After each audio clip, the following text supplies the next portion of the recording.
My name is Howard. I am 70 years old, and my wife Alice passed away 6 weeks ago. My daughter Brooke decided to help me grieve by stealing $2 million from my retirement account while I slept. She and her greedy in-laws fled to Europe thinking they had left a senile old fool behind. What she didn't know is that I own the company her father-in-law thinks he runs. 2 days later, she called me from a hotel in Paris, screaming that I had frozen $50 million of their assets. She was right.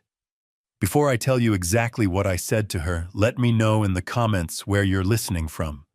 And please hit like and subscribe if you believe that family should never be a blank check for betrayal. I woke up to silence. It wasn't the peaceful silence of a Sunday morning, the kind Alice and I used to share over coffee and the newspaper. This was a different kind of quiet. It was an intentional silence. A hollowed-out, calculated absence. My wife Alice had been gone for 6 weeks. Cancer. It took her slowly and then all at once. It left me alone in our sprawling Connecticut home, a place that suddenly felt too large, too empty. But I hadn't been truly alone. My daughter Brooke, my 42-year-old child, had insisted that she and her family move in with me. "Dad, you can't be alone right now," she'd said, clutching my hand at the funeral. Her eyes were wet, but her grip was firm. "We'll take care of you. You don't have to worry about a thing." We included her husband Keith, a man with a weak handshake and eyes that never quite met mine. And we also included his parents, Victor and Diana. I never trusted Victor, not once. There was something in the way he looked at my home during the wake. He wasn't looking at family photos. He was assessing the value of the land. He scanned the art Alice had collected, his eyes not admiring, but appraising. He'd asked my lawyer about the state of my affairs before Alice was even in the ground. But I dismissed it. I told myself I was grieving. I told myself I was being paranoid. This was my daughter, my Brooke. She loved me. She was just trying to help. This morning, the silence told me what a fool I had been. I got out of bed. The air was stale. No coffee was brewing. No hushed whispers from the kitchen. I walked down the carpeted hallway. The guest room where Brooke and Keith had stayed was empty. The bed was made. Not just made, but stripped and remade with cold military precision. The larger guest suite, the one Victor and Diana had occupied, was the same. Empty. Clean. As if they had never been there. They had left like thieves in the night. Their suitcases, their designer clothes, their fake sympathy, all of it gone. I walked into the kitchen, and that's when I saw it. It wasn't a letter, it was a note. A single yellow sticky note pressed firmly onto the stainless steel door of the refrigerator. My hand didn't tremble as I pulled it off. 40 years of building a logistics empire from nothing, of facing down hostile takeovers and union bosses, had taught me to control my body when my world was collapsing. The handwriting was Brooke's, looping, confident, and utterly cold. "Dad, we figured you wouldn't be needing this. And honestly, you're not clear-headed enough to manage it anymore. We need it more than you do. We'll manage your allowance from now on. Don't call the police. Don't make a fuss. If you ever want to hear from us or your future grandchildren, you'll keep quiet. We'll be in touch." I read the note twice. Not clear-headed. Allowance. I folded the small square of paper and slipped it into the pocket of my bathrobe. I walked to the counter and began to make my coffee. I ground the beans myself. I boiled the water. The familiar ritual was an anchor. They had planned this. They had timed it perfectly. 6 weeks. Just long enough for the world to see me as a grieving widower, vulnerable, broken, and perhaps just a little bit senile. I carried my coffee into my study, the one room they never entered. Alice had always called it my fortress. They respected my privacy, or maybe they were just afraid of what was inside. I sat down at the heavy oak desk. I powered on the terminal.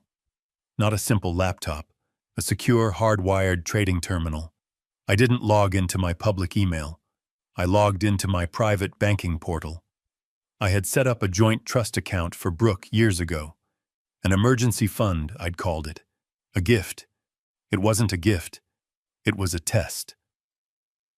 The balance as of yesterday, $2 million. The balance as of this morning, $450.12. A single wire transfer. Executed at 3:14 a.m. Destination, a private bank in Paris, France. Receiving account. Victor Industries.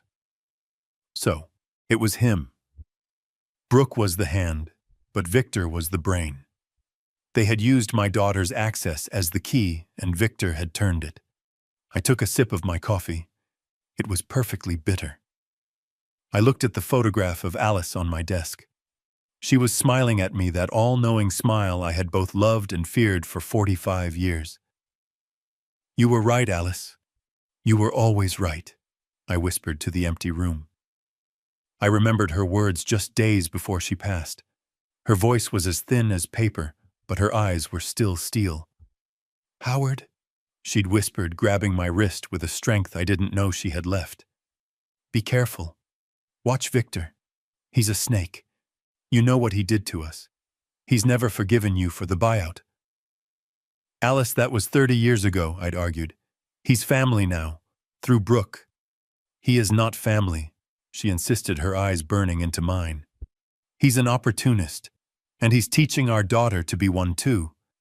Don't be the fool, Howard. Not for her, promise me. Protect the legacy. Protect Adam." Adam. My son. My older child. The failed carpenter, as Brooke loved to call him. The only one who had never asked me for a dime. I had dismissed her warning. I thought it was the medication, the pain, the fear of leaving. I was wrong. But they were wrong about something too. They were wrong to think I was Lulan senile. They were wrong to think I was poor. That was my greatest advantage, the one I had spent 20 years building. When I sold my global logistics company for $500 million, I didn't buy a yacht. I didn't buy a jet. I took Alice to see the pyramids, but we always came back to this house. I drive a 10-year-old Buick. I wear sweaters that are frayed at the elbows. I let Brooke and her sophisticated in-laws believe I was just a mid-level executive who had retired on a decent pension and some modest investments. I let them and their greed underestimate me, and now my daughter had used that perception to steal $2 million. But she didn't know what she had just done. I picked up the other phone on my desk, the heavy analog-looking one, the secure one. It has only one speed dial button. The line picked up before the first ring finished. "Preston Pierce." The voice was alert, sharp, professional. "Preston, it's Howard." There was a half-second pause, the sound of a man sitting up straighter in his chair. "Howard, I take it, it's time." "They took the bait," I said. I stared at the $450 balance on my screen. The transfer was completed at 3:14 a.m. A wire to Paris, linked directly to a Victor Industries holding account. As we anticipated, Preston's voice was flat, emotionless. "They're arrogant and sloppy. To link it to his main corporation. They think I'm a grieving, senile old fool," I said. I watched a cardinal land on the bird feeder outside my window. It pecked aggressively at the seed. "Are you certain, Howard?" Preston asked. "Once this is activated, there is no unwinding it. This will burn their entire world to the ground. Brooke included." I looked at the yellow sticky note in my hand. "Don't call the police." She was right. I wasn't calling the police.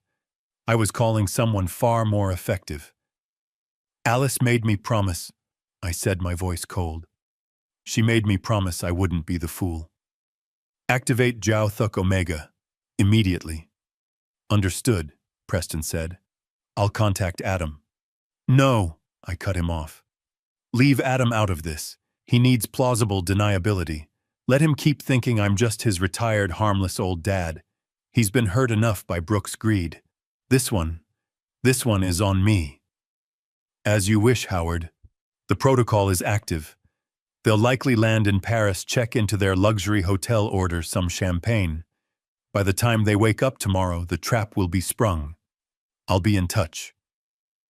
The line clicked. I finished my coffee. I stood up and walked to the porch. Alice's roses were drooping. They needed water. I picked up the watering can. I had work to do, and I had about 48 hours to wait. 2 days. That's how long it took for the protocol to slither its fin around the globe through servers in Zurich and holding banks in the Cayman Islands. That's how long it took for the digital jaws to snap shut.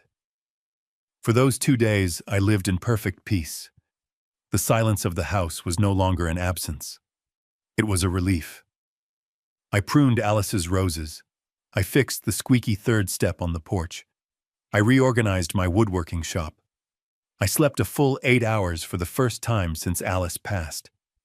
I did not answer the 14 frantic voicemails from Adam. Dad, where are you? Call me. Brooke's phone is going straight to voicemail. Is everyone okay? Dad, I'm getting worried. Please just text me. Poor Adam. He was the good son, the worrier, the one who became a carpenter because he loved the feel of wood, not because he was a failure. He was the only one who had ever looked at Victor and said, Dad, I don't like that guy. He smiles too much. He'll understand. Soon. The call came at 3:15 p.m. on Thursday. I was in the garden potting a new hydrangea. My phone rang.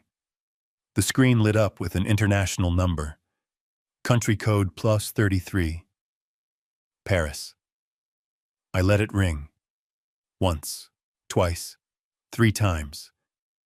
I wiped the rich dark soil from my hands onto my old jeans. I set the phone on the patio table, hit the speakerphone button, and pressed accept.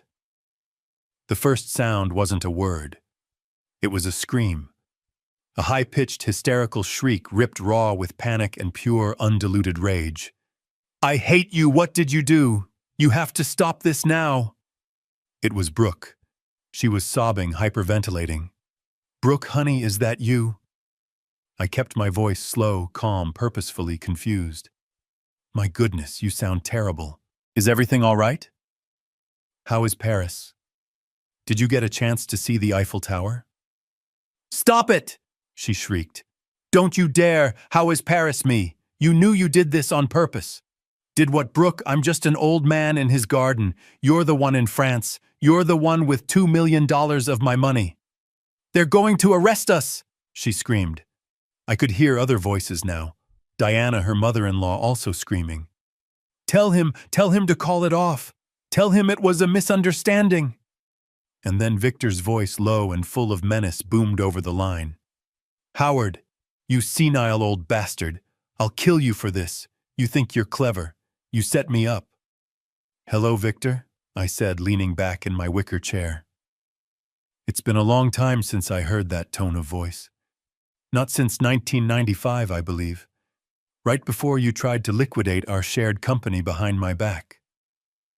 The other end went dead silent. Even Brooke's sobbing stopped. You're surprised I remember that, aren't you? I continued calmly. You all thought Alice was the brains. You thought with her gone I was just an empty, grieving shell. You thought I was... What was the phrase? Not clear-headed. What is this? Brooke stammered. Dad, what are you talking about? I'm talking about what you just did, Brooke. I'm talking about Jiao Thuk Omega. Jiao Thuk Omega. What? What is that? It's a term from my old industry, honey. A conflict chain. You pull one link, the entire chain locks down. I picked up my glass of lemonade. That $2 million in your trust, I explained as if to a child. It wasn't just a nest egg. It was bait. It was a digital die pack, just like they put in bank robbery bags. The moment that account was accessed and wired out without my dual key authorization, the system flagged it. It flagged it as a hostile asset seizure. I could hear Brooks breathing fast and shallow. And here's the fun part, I said. The protocol wasn't designed to just protect my account. It was designed to automatically trace and lock every asset associated with the receiving account. Immediately. Globally. I heard a glass shatter in the background. That means, I said, that every bank account, every credit card, every stock portfolio, every line of credit held by Brooke Keith Diana, and most importantly, Victor Industries, is now frozen solid, pending a federal investigation into international money laundering and wire fraud. Federal, Brooke whispered. No, the hotel. They're holding our passports. They said Victor's corporate card was flagged as associated with criminal funds. They're calling the gendarmerie. Yes, I said, nodding to myself. That sounds about right. You're trying to pay a €20,000 hotel bill with stolen money. That's generally frowned upon in France. But it's Victor's money. He's rich. He owns Victor Industries. Ah, I said, setting my glass down. And that, my dear, is the part you're really going to hate. The silence on the line was absolute. I could hear the faint sound of police sirens growing closer in Paris. Brooke Victor Industries has never belonged to Victor. Not for 30 years. What? What are you talking about? Her voice was a terrified whisper. Ask him, honey. Ask Victor if he remembers the anonymous refinancing agreement of 1995. The one he was too arrogant to read the fine print on. Ask him who the silent majority partner is. The sirens were loud now. The Jiao Thuk Omega wasn't designed to protect my $2 million, Brooke. That was just the trigger. I stood up and looked at the rosebush Alice had planted. It was designed, Victor, to reclaim the $50 million in assets you've been managing for the last 30 years. The $50 million that have always belonged to me. Brooke made a sound, a small, choking gasp, the sound of a life ending. You should probably go, I said gently. It sounds like you have visitors. It's a very long flight back from France in handcuffs. Enjoy the trip. I hung up the phone. I looked at the photo of Alice on the patio table. Step 1 is complete, my love. I hung up the phone. The sound of the Paris sirens faded, replaced by the quiet buzzing of a hummingbird in Alice's hydrangeas. For the first time in 6 weeks, the crushing weight of grief lifted, replaced by something cold, heavy, and clear. Justice. Or perhaps revenge. Alice always said the two were just a matter of perspective. I sat there on the porch for 2 hours. I didn't move. I just watched the sun dip lower in the sky. I thought about the 30-year-long game I had been playing. A game I had almost forgotten was still in motion. A game Victor, in his arrogance, never even knew he was a pawn in. He thought I was the fool. The grieving, senile old man. He forgot who I was. He forgot what he did. At 5 p.m., a quiet black sedan pulled up my long gravel driveway. It wasn't flashy. Preston Pierce was never flashy. He was a man of 60 with a sharp suit, a sharper mind, and the loyalty of a soldier. He had been my corporate counsel for 35 years. He was the only man on earth aside from me who knew where every single dollar was buried. He stepped out of the car carrying a single thin leather briefcase. He didn't rush. He walked onto the porch and sat in the wicker chair opposite me. He didn't offer condolences. He didn't ask how I was feeling. It was too late for that. Howard, he said. His voice was as calm as mine had been on the phone. The Omega Protocol is fully executed. I just nodded, waiting. They didn't even finish their champagne, Preston said, allowing himself a very slight, very cold smile. The wire transfer at 3:14 a.m., the 2 million, it hit the Paris account at 9 a.m. their time. The automated protocol identified the receiving account, Victor Industries, as the co-conspirator. As per your design, the moment the funds commingled, every asset linked to Victor Industries was frozen. Globally. How frozen? I asked. Frozen solid, Preston said. The hotel manager was informed that the corporate card Victor used to check in was now associated with an active federal fraud investigation. They declined the card. When Victor tried another, it was also declined. His personal accounts, Diana's accounts, Keith's, all of them were linked to the same corporate structure. They are, as of this moment, penniless. He continued. The gendarmerie arrived 40 minutes ago. They were apprehended in the hotel lobby while arguing with the manager about their passports. They are currently in custody at a holding facility in Paris, awaiting an extradition request from the Department of Justice. $50 million, I murmured, looking at the trees. 54.7 million to be precise, Preston corrected. That's the current liquid value of Victor Industries, all of which is now under executive lien by our holding company pending the fraud investigation. He really thought he got away with it, I said, mostly to myself. Preston leaned forward. He was arrogant. He used his main corporate account to receive the stolen funds. He thought you were a doddering old fool who wouldn't even notice the 2 million was gone for weeks. He was sloppy. He was sloppy because I taught him to be, I said. I spent 30 years making him feel rich, letting him believe he was a self-made man, a tycoon. When a man believes he's invincible, he stops checking the fine print. Preston nodded. He knew the whole story. He had helped me write it. 30 years ago, Howard Industries wasn't a $500 million empire. It was a struggling logistics company, and I had a partner, Victor. He was the salesman, the face. I was the strategist, the numbers. We were perfect. Until I found the second set of books. He had been embezzling funds for years, bleeding the company dry to fund his and Diana's lavish lifestyle. When I confronted him, he didn't even deny it. He just laughed. He said I didn't have the guts to press charges because his wife Diana was Alice's best friend. He knew I wouldn't shatter my wife's world just for money. He was right. Alice, my Alice, she was devastated. She begged me to find another way. Don't send him to prison, Howard, she'd cried. It will kill Diana. Find another way. Show him mercy.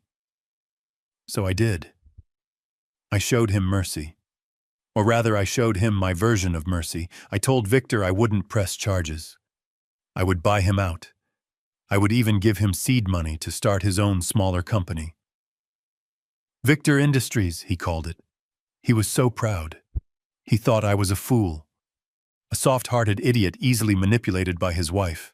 He signed the buyout papers without his lawyer present. He was too eager to take the money and run. He didn't read the fine print. Preston Pierce, even then a young, brilliant attorney, had drafted the most beautiful contract I had ever seen. I didn't just give him seed money. I structured his new company. Preston, I said, turning to him, do you still have the original incorporation document, the 1995 agreement? Preston opened his briefcase. He pulled out a single-aged document. Victor never owned Victor Industries, I said, feeling the 30-year-old anger return. He owned 10%, Preston corrected. As a minority stakeholder, you structured the deal so that Omega Holdings, an anonymous entity registered in Delaware which you own entirely, held 90% of the voting shares. He thought he was the president and CEO. In reality, he was just the highest-paid employee in your portfolio. For 30 years, I said the words tasting like ash. For 30 years, he has been building my company. Every deal he signed, every dollar he earned, 90 cents of it was mine. He was just managing my investments. I stood up and walked to the edge of the porch. I let him keep his pride. I let him keep his wife's friendship with Alice. I let him build his empire, all while he was secretly working for me. I was content to let that be the arrangement until my death.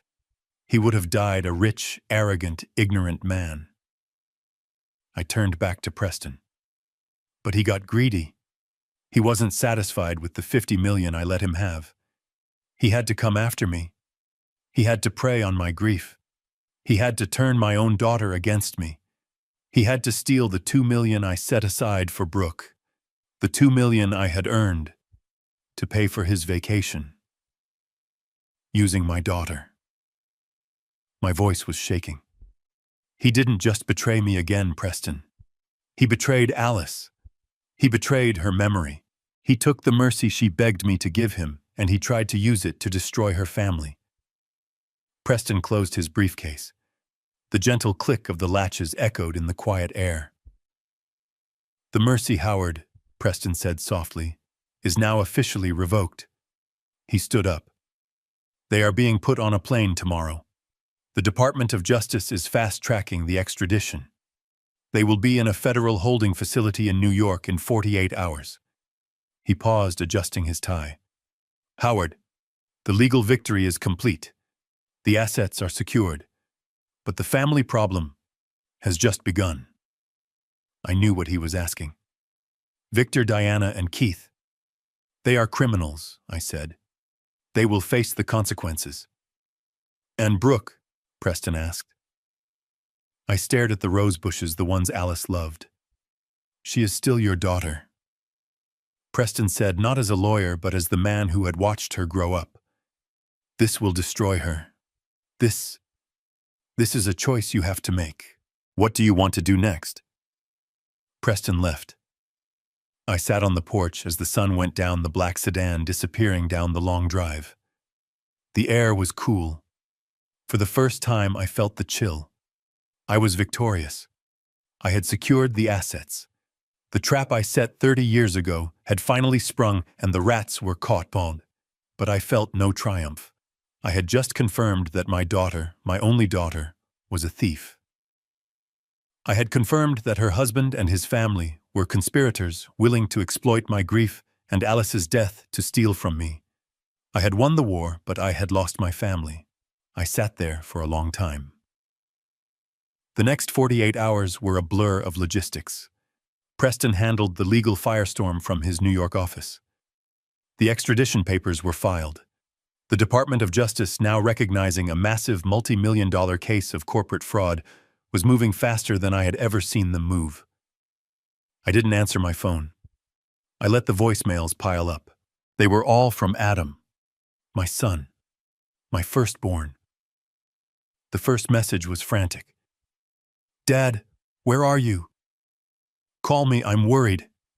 The fourth was angry. "Dad, this isn't funny. I'm coming over. Pick up the phone." The 10th was pure panic. "Dad, Brooke's friend called me. She said Brooke never arrived at her conference in London. She's missing. I'm calling the police." I let him. I had to. The less he knew, the safer he was from the legal shrapnel. On Saturday afternoon, I heard it. The sound of an old engine, rattling but reliable. A stark contrast to Preston's silent sedan. A navy blue 20-year-old Ford pickup truck roared up the driveway and skidded to a stop on the gravel. Adam burst out of the driver's side. He didn't just walk to the porch. He stormed it. He is 45 years old, built like a man who works with his hands. Sawdust on his jeans, anger in his eyes. He is the physical embodiment of my grandfather, a man who believed in sweat, not spreadsheets. He didn't knock. He slammed the screen door open so hard it cracked against the frame. "What the hell did you do, Dad?" His voice wasn't just loud. It was a roar. The kind of betrayal that has been simmering for 20 years. I stayed seated in my wicker chair. "Hello, Adam. I didn't expect you." "Like hell you didn't," he yelled, throwing his hands up. "I've been leaving you messages for 2 days. I thought something had happened to you. I thought you were dead in a ditch. I was about to call the state troopers. As you can see, I'm fine." "You're not fine. None of this is fine."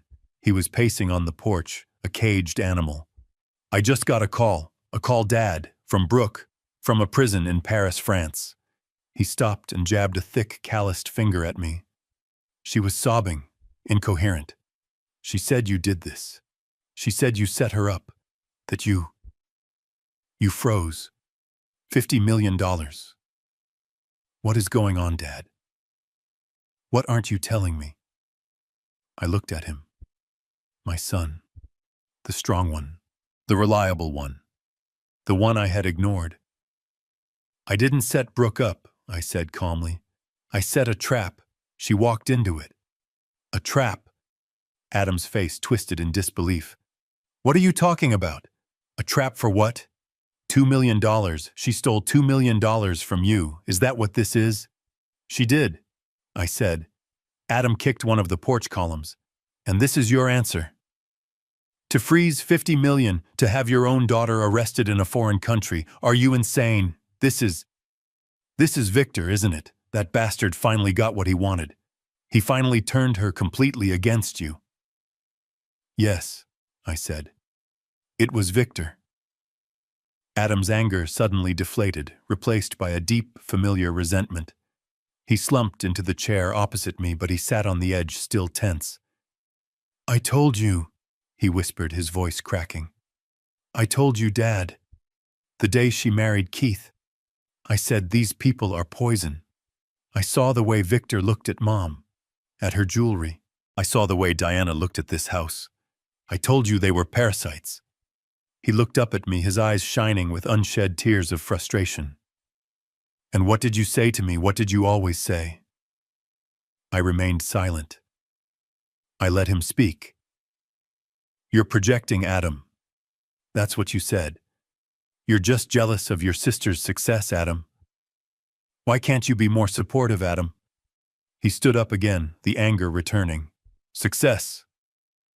You call that success, marrying into that family of leeches? I told you they were bleeding her dry. I told you they were whispering in her ear. And you and Mom, you just kept writing checks.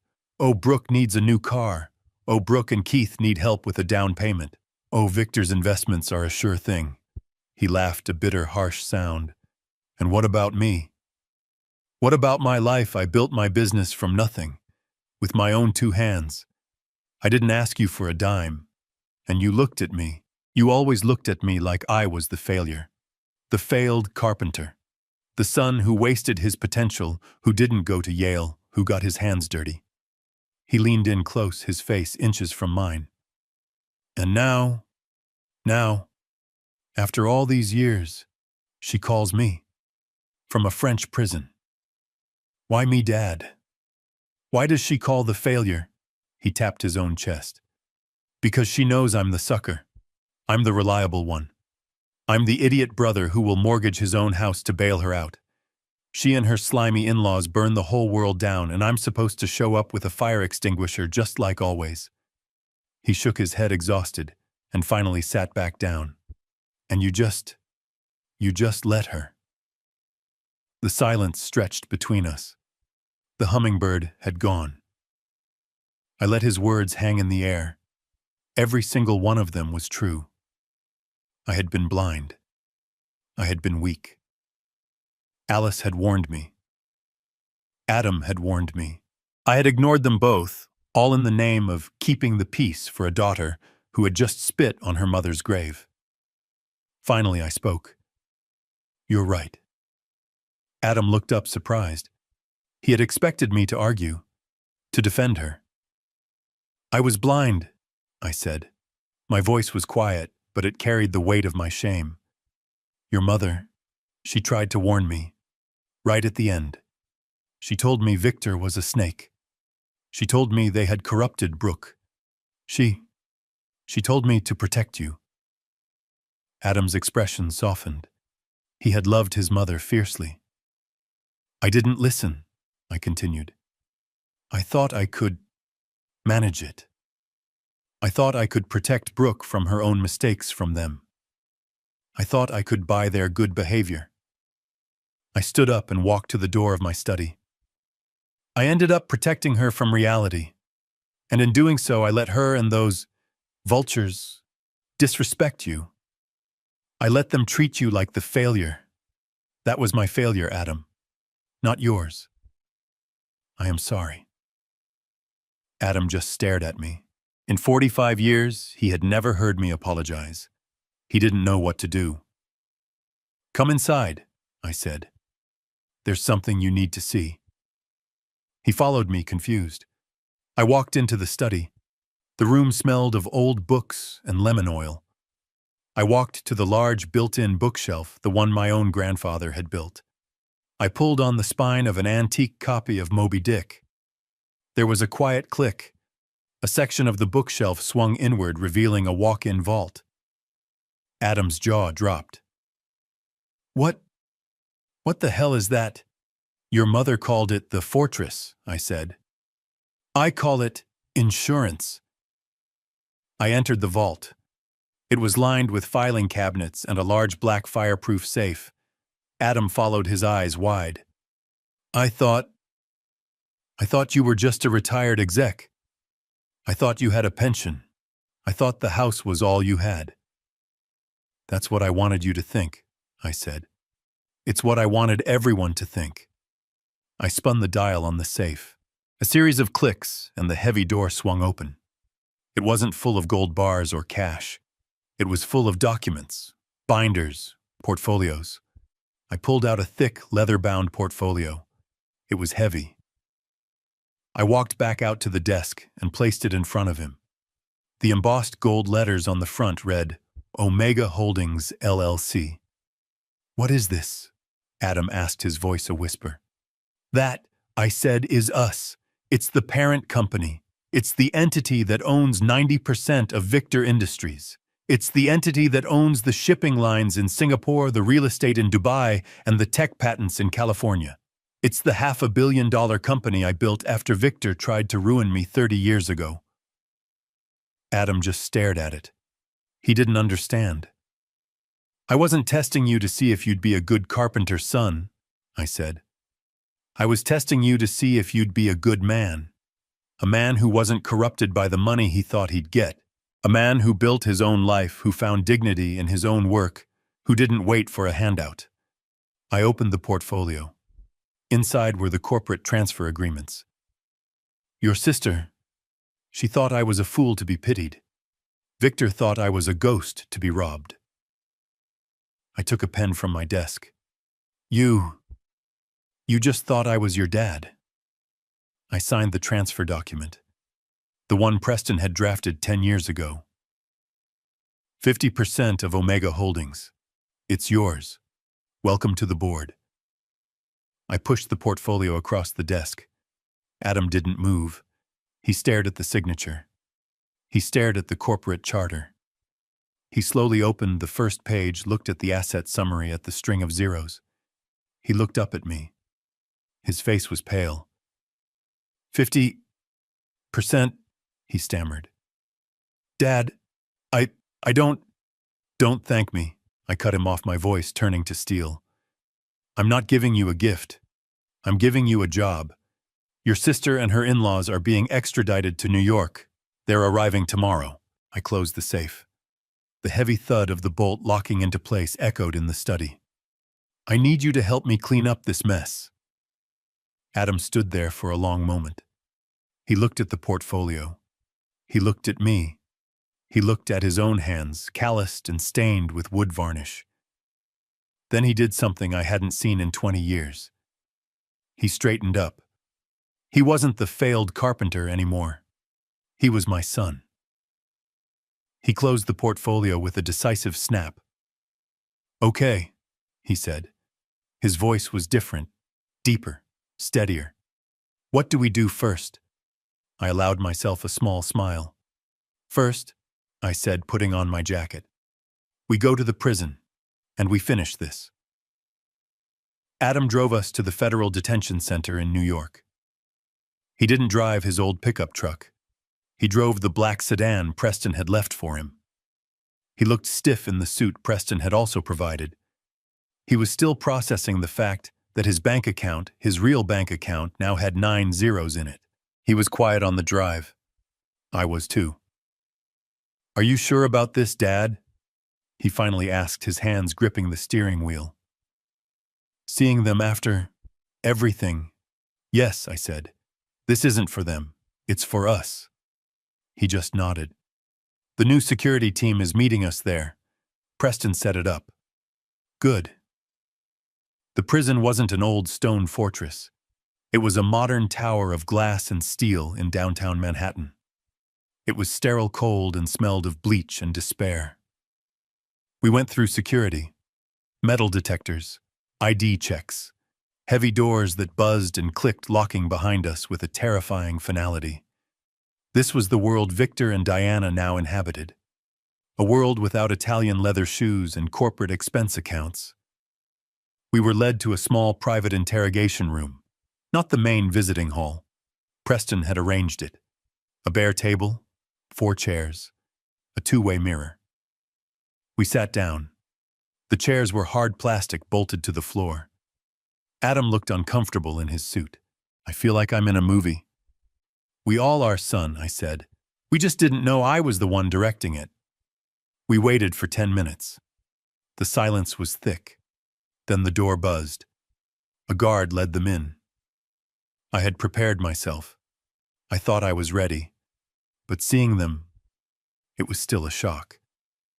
They were in matching, ill-fitting orange jumpsuits. Diana's expensive, salon-perfect hair was gone. It was flat gray and tied back in a stringy ponytail. Her face was pale and puffy from crying.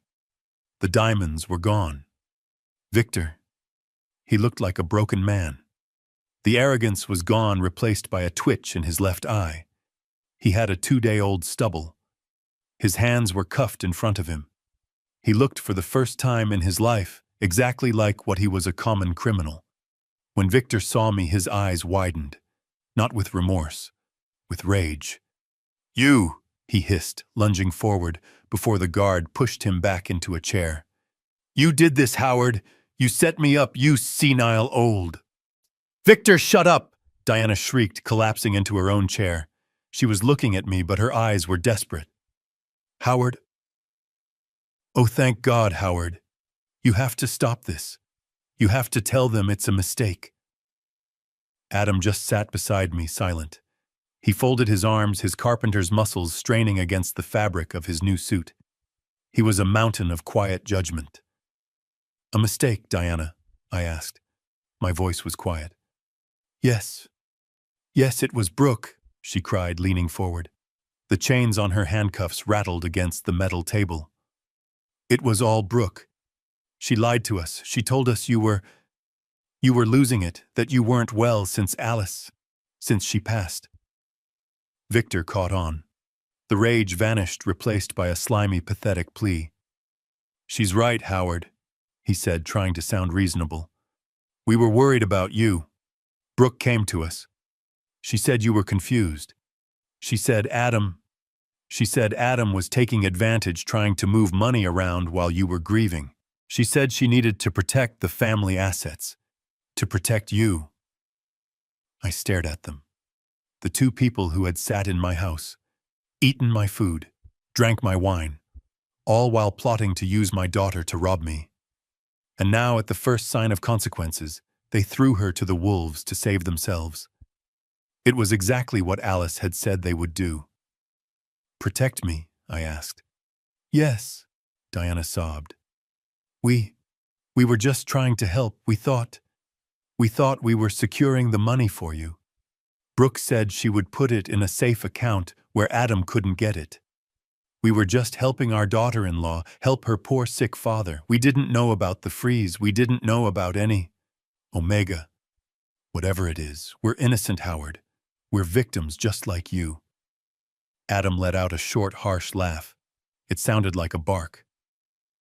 Victims, Adam said, speaking for the first time. His voice was low and dangerous. You were helping him by flying first class to Paris. You were protecting his assets by booking a $10,000 a night suite at the George V. You were securing his money by spending it at Chanel. Victor and Diana recoiled. They hadn't expected Adam to be there. They really hadn't expected him to be informed. Adam, son, Victor stammered. You don't understand. This is grown-up stuff. This is corporate finance. It was a simple transfer. You stole $2 million, Adam said. You used my sister to do it.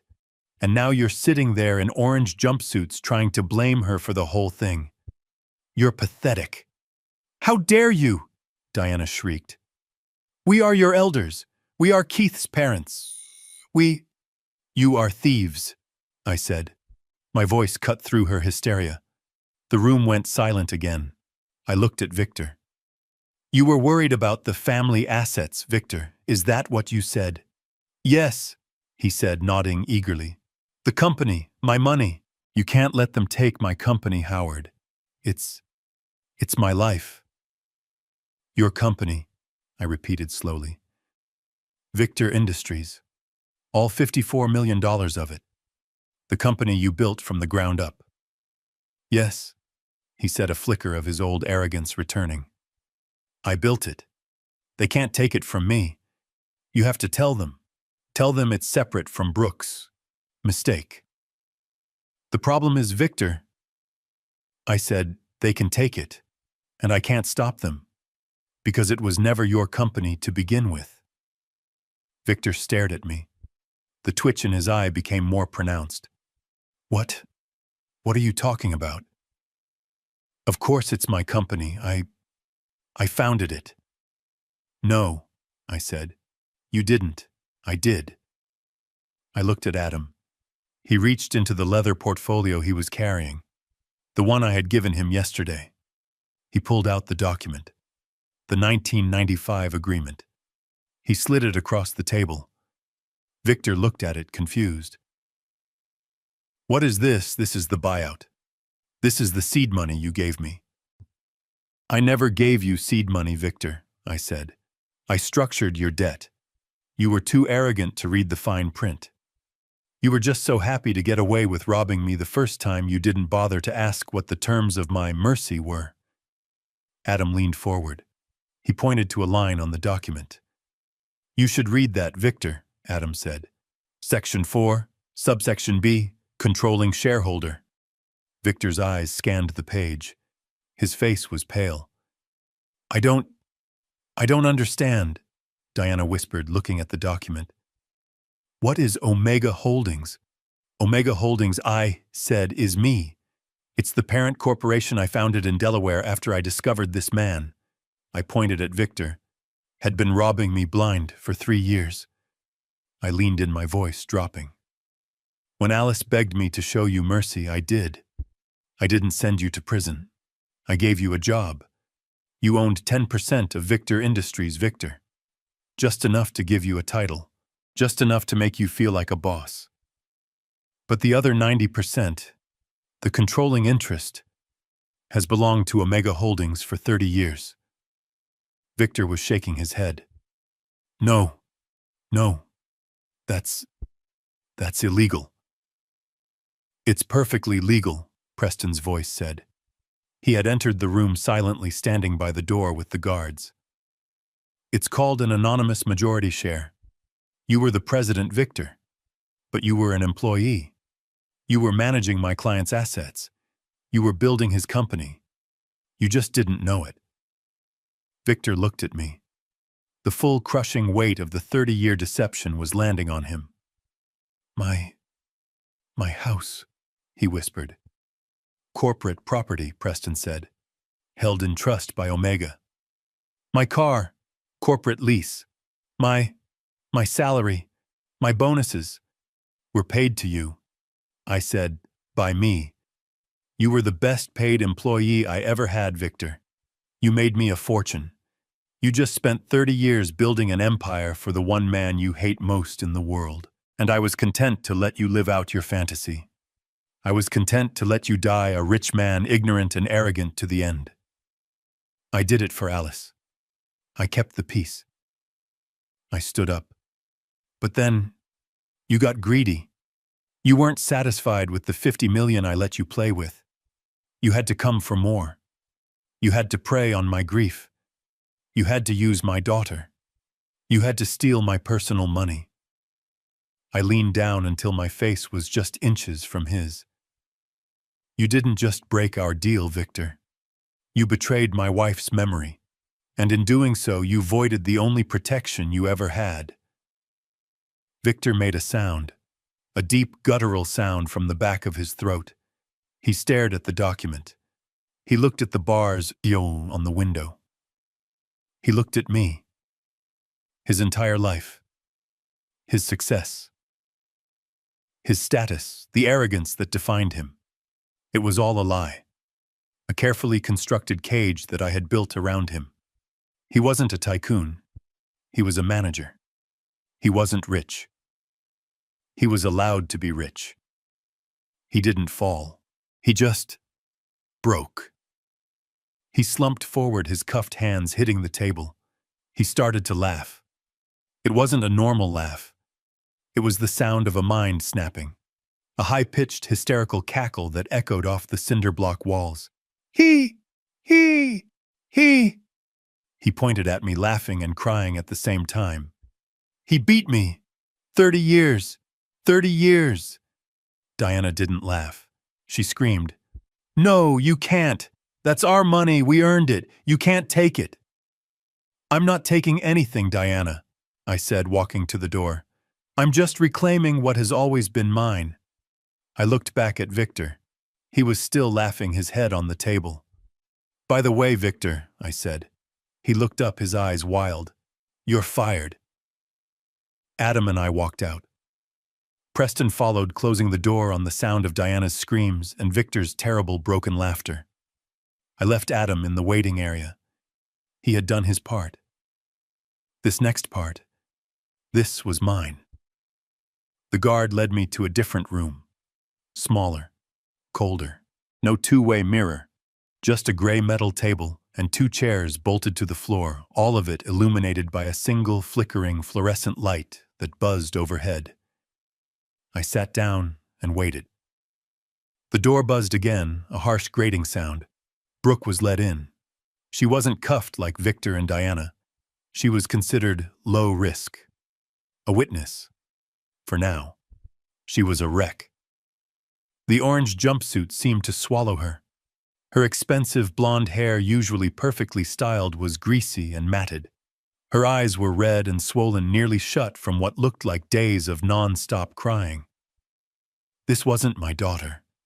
This was a ghost. She shuffled to the chair and sat down, her head bowed. She just stared at her own hands, twisting them nervously on the cold metal table. I waited. I said nothing. The silence in that room was heavier than the silence in my empty house.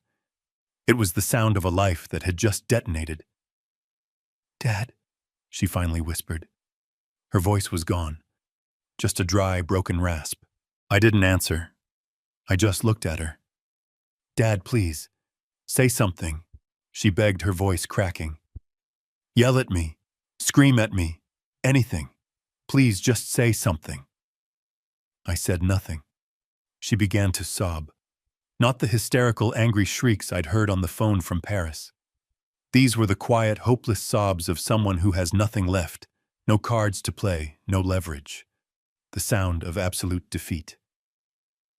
"I'm sorry," she choked out the words, catching in her throat. "I'm so sorry, Dad." "Sorry for what, Brooke?" I finally asked. My voice was flat, emotionless. "Sorry for stealing $2 million from me. Sorry for lying to me for 6 weeks while you plotted with them in my own house. Sorry for siding with the man who tried to destroy your mother and me 30 years ago. You're going to have to be more specific." "I'm sorry for all of it," she cried, finally looking up at me. Her face was a mask of tears and shame. I didn't know what to do. I didn't. "You could have not stolen from me," I suggested, my voice cutting through her excuses. It wasn't like that," she insisted, her voice rising. They confused me. They told me." "They told you what, Brooke? What lie did they sell you that was so convincing you'd betray your own father, your mother's memory?" This was it, the moment of truth. "They said you were sick," she whispered, looking back down at the table. "They said you were losing your mind. That mom's death. It broke you." I just stared. "Diana," She sat with me. Every night in the kitchen. She'd hold my hand. She'd say, "Your father is vulnerable, Brooke. He's not the man he was." She said Adam was taking advantage. I felt my blood run cold. Adam, yes, she said, grasping at the excuse. They said he was moving money around, that he was meeting with lawyers, that he was trying to get you declared incompetent so he could take control of everything they said. They said he was trying to cut me out, to take my inheritance. The sheer diabolical brilliance of it. They took their own twisted plan and projected it onto my son, onto Adam, the one person who had never asked me for anything. And you believed them, I said. It wasn't a question, it was a statement. I didn't know what to believe, she yelled, defensive. You were different after Mom died. You were distant. You were locked in your study. You wouldn't talk to anyone. You did seem confused. You seemed broken, and they were so supportive. Victor. He said, "We're a family now, Brooke. We have to protect our own." He said we had to act fast, to protect the family legacy. So protecting the legacy, I said, my voice like ice, involved a secret wire transfer to a bank in Paris. It was their idea, she sobbed. Victor said it was the only way, to move the money to his corporate account where he said it would be safe, where Adam couldn't touch it. He said he would manage it for you.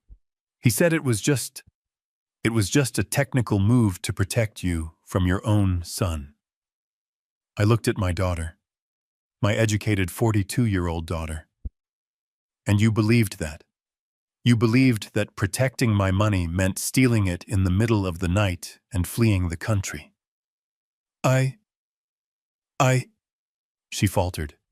The lie was collapsing under its own weight. No, she finally whispered. I knew it was wrong, but I was just so tired. I was tired of being the poor one. And there it was, the real truth. Poor? I asked. Brooke, I gave you a good life. You gave me a simple life. She shot back, her voice suddenly rising with a new bitter energy. You gave me lessons and chores and endless boring lectures about hard work and value. You gave Adam a business. I gave Adam a loan for a used truck and a set of saws. I corrected her, my voice hard. He built the rest himself, with his own hands. It doesn't matter.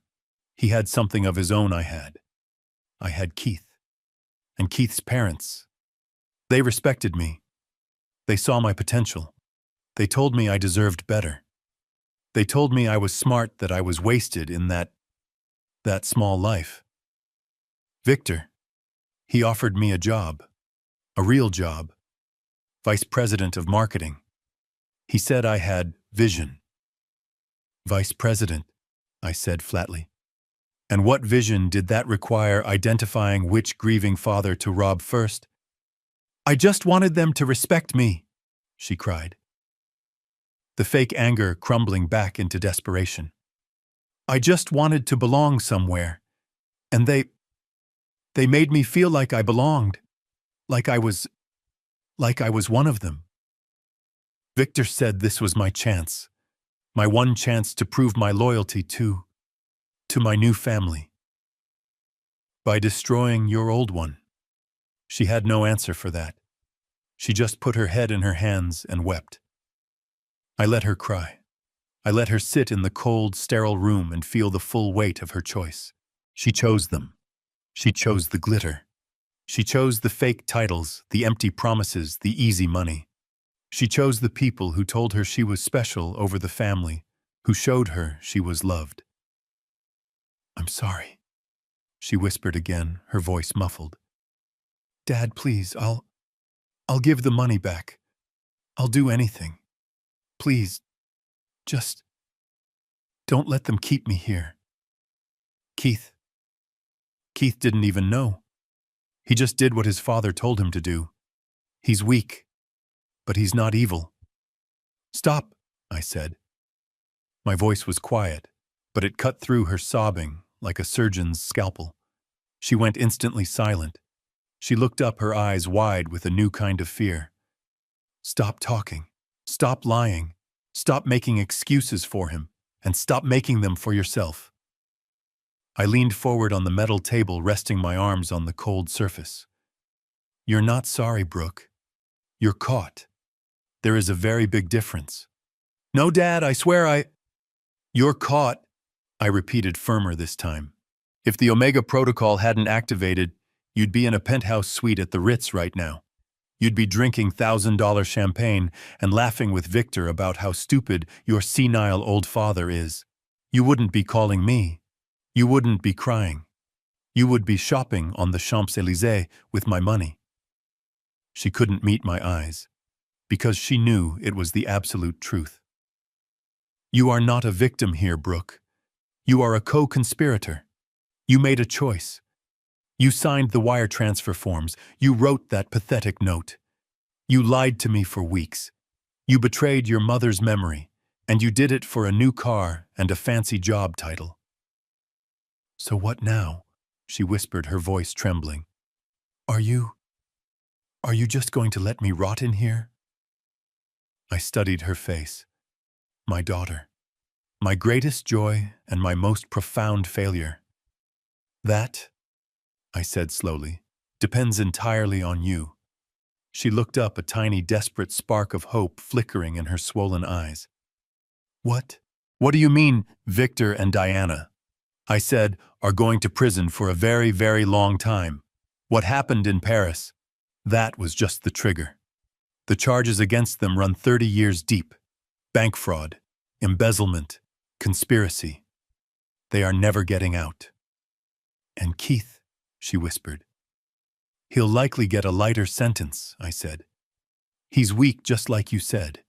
He'll plead guilty and testify against his parents in exchange for 5 to 10. And me, this was it, the moment. You, I said, are the wild card. Preston, my lawyer, he has already spoken with the district attorney. They see you in one of two ways, Brooke. Either you are the star witness, or you are the main accomplice. Accomplice, she gasped. But I told you, they manipulated me. I'm a victim. Try telling that to a jury, I said coldly. You're my daughter. You had the access. You signed the forms. You wrote the note. You fled the country with them. As far as the law is concerned, you weren't manipulated. You were the insider who made the whole thing possible. They're facing 20 years, Brooke, and you're facing it right alongside them. The color drained from her face. 20 years. But, I said, I told Preston to offer them a deal, because Alice, your mother, she would have wanted me to give you one last chance. A deal. What deal? I'll do anything. Anything, she said, grasping at the table. I leaned back. It's simple. You will get on the witness stand in open court. You will tell the entire truth. You will not protect Keith. You will not protect Victor. You will not protect Diana. You will tell the jury exactly what they planned, exactly what they said about me being senile, exactly what they said about Adam stealing, and exactly how they convinced you to rob your own father. You will burn them to the ground.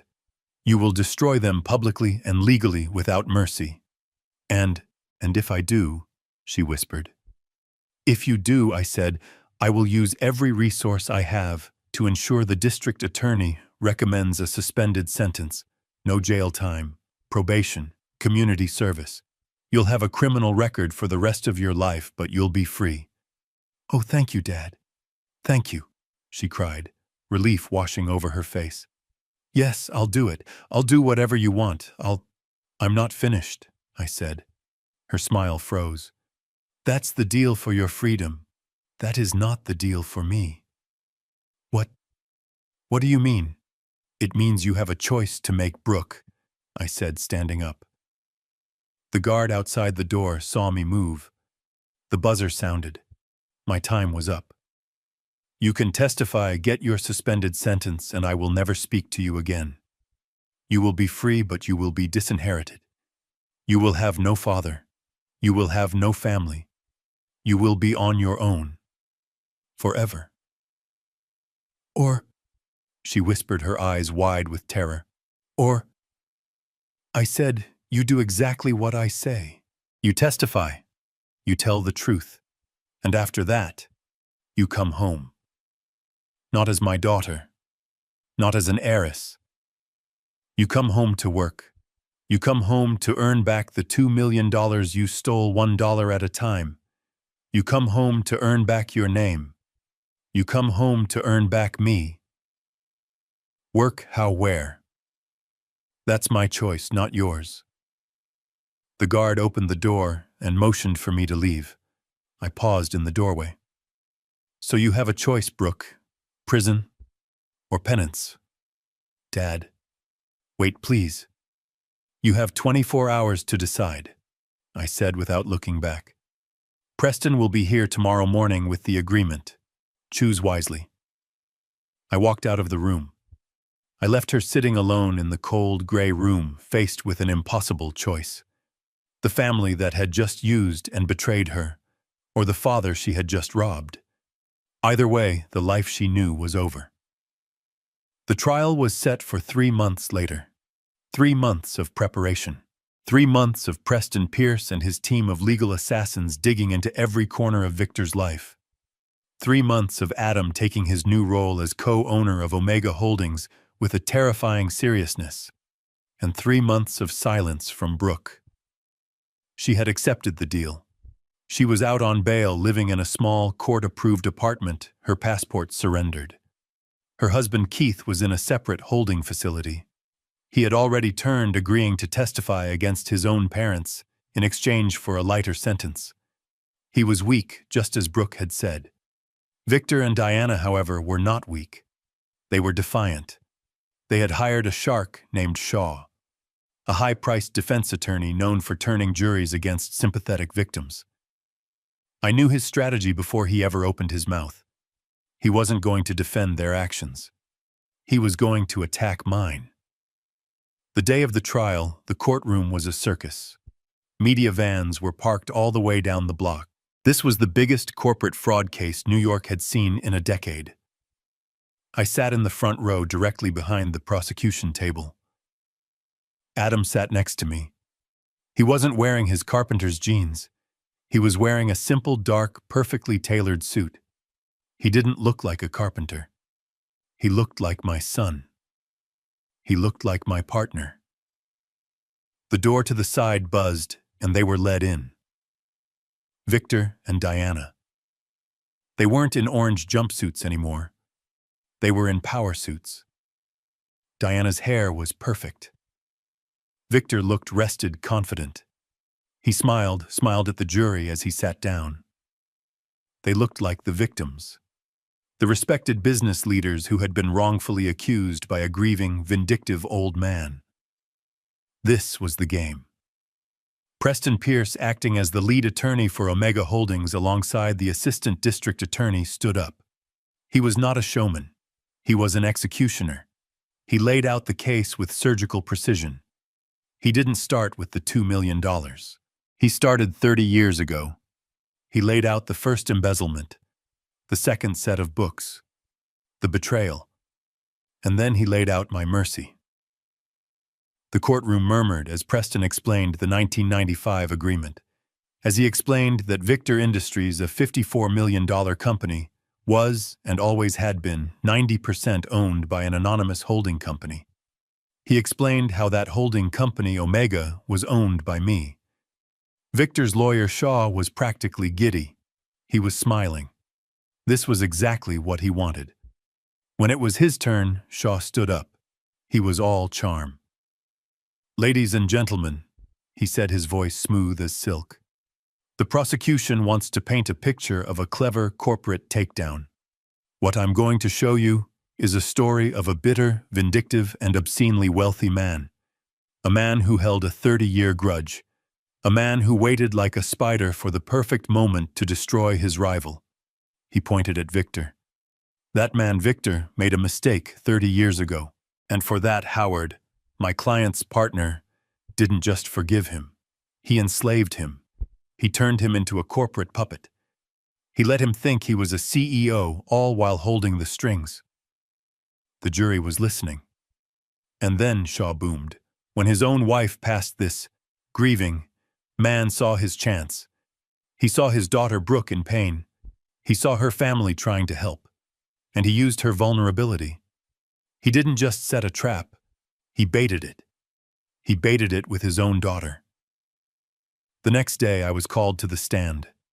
Shaw was relentless. He circled me like a shark. "Mr. Howard, you're a man of considerable wealth, are you not?" "I am comfortable," I replied. "Comfortable, you own a $500 million corporation." "I'd say that's more than comfortable. A corporation you successfully hid from your own children for their entire lives. Is that correct?" "I provided them a life free from the burdens of that kind of wealth." "Burdens?" Shaw laughed. "You call it a burden. I call it control. You enjoyed the game, didn't you? The power watching your children having no idea that their father was one of the richest men in the state." "Objection," the DA said. "Speculation." "Sustained. Get to the point, Mr. Shaw." "The point," Shaw said, "is that you hated Victor. You hated that he was a good father-in-law to your daughter. You hated that she loved him." "Objection." "The point," Shaw yelled, "is that you didn't activate this Omega protocol to stop fraud. You activated it as an act of revenge." "Victor used my daughter," I said, my voice cold, "to steal $2 million from me. The protocol worked exactly as it was designed." $2 million to you, sir. That is a rounding error. That's a tip. You didn't care about the money. You cared about settling a score. And you were willing to sacrifice your own daughter to do it. You let her walk right into your trap. You let her get arrested in a foreign country. All to get back at him. He pointed at Victor. "Tell me, Mr. Howard, what kind of a father does that—" I could feel the jury looking at me. They weren't seeing a victim. They were seeing a cold, calculating monster. I looked at Adam. He was calm. He trusted the plan. I looked at Shaw. I did what I had to do to stop a crime. "No further questions," Shaw said, dismissing me with a wave. I walked back to my seat. The trap was set. Now it all came down to Brooke. The next day she was called to the stand. She walked in trembling. She looked small in the witness box. She wouldn't look at me. She wouldn't look at Victor and Diana. She stared at her own hands clasped so tightly her knuckles were white. The DA was gentle. "Ms. Brooke, please tell the court in your own words what happened on the morning you left your father's house." Brooke took a shaky breath. I... She looked at the jury. It was a misunderstanding. I was protecting my father." My heart stopped. She was going to lie. After all this, she was choosing them. I could see Victor and Diana at the defense table. They were smiling. That proud, possessive smile. They still owned her. The DA didn't flinch. Protecting him by wiring $2 million of his money to a bank account in Paris, an account held by Victor Industries. "My father, he wasn't well," Brooke whispered. He was grieving. He was confused. We were worried. We were worried Adam, my brother, was trying to take advantage of him." Shaw, the defense lawyer, jumped to his feet. "Objection. Your Honor, the prosecution's own witness is supporting our entire case. She's admitting her father was incompetent." "Sit down, Mr. Shaw," the judge said. "Let her finish. Please continue, Ms. Brooke." The DA walked closer. "You were worried about Adam. Who told you to be worried about Adam?" Diana did." Brooke glanced at her mother-in-law. She's been like a second mother to me. And who told you to wire the money to Victor's account? Who told you that was safe? Victor did, she whispered. He said it was just a technical move, to protect the legacy, to keep it safe, from Adam. And the note, Ms. Brooke, the note you left on the refrigerator, the one that said your father was not clear-headed. Brooke's voice was cracking. Victor dictated it to me. He said it was for legal protection, to prove we were acting in my father's best interest. The courtroom was absolutely silent. Victor's smile was gone. Diana's face had turned to stone. So, the DA said, her voice soft but sharp. Victor told you your father was senile. He told you your brother was a thief. And he told you to steal $2 million. And you just did it. I was trying to help, Brooke cried. By lying to him, by stealing from him. I didn't know what else to do. The DA paused. She let Brooke's words hang in the air. Then she said, Ms. Brooke, look at your father. Slowly, hesitantly, Brooke turned her head. Her eyes met mine. I didn't look angry. I didn't look sad. I just looked at her. I held her gaze. Does that man, the DA asked, pointing at me, look not clear-headed to you? Does he look confused? Does he look like a man who needs protecting? Brooke just stared at me. A single tear began to trace a path down her cheek. Or, the DA pressed, is he the man you deliberately stole from, based on a web of lies told to you by your in-laws so they could get their hands on his assets? Silence. From the defense table, Diana leaned forward and whispered just loud enough for the first few rows to hear. Be careful, Brooke. Remember your husband. Remember family. The DA spun around. Your Honor, the defendant is actively threatening the witness. Stop! The scream ripped out of Brooke's throat. It was primal. It wasn't a whisper. It was a roar of pain. Just stop it, all of you. She was sobbing now, full-body hysterical sobs. She turned to the judge. I can't. Your Honor, I can't lie anymore. I can't. She turned her face a mess of tears and mascara and pointed a trembling finger at Victor and Diana. You did this, she screamed. You told me he was senile. You told me Adam was a thief. You told me he was a monster who was trying to steal my inheritance. You said this was the only way. You said it was our time. She turned to me, her eyes desperate.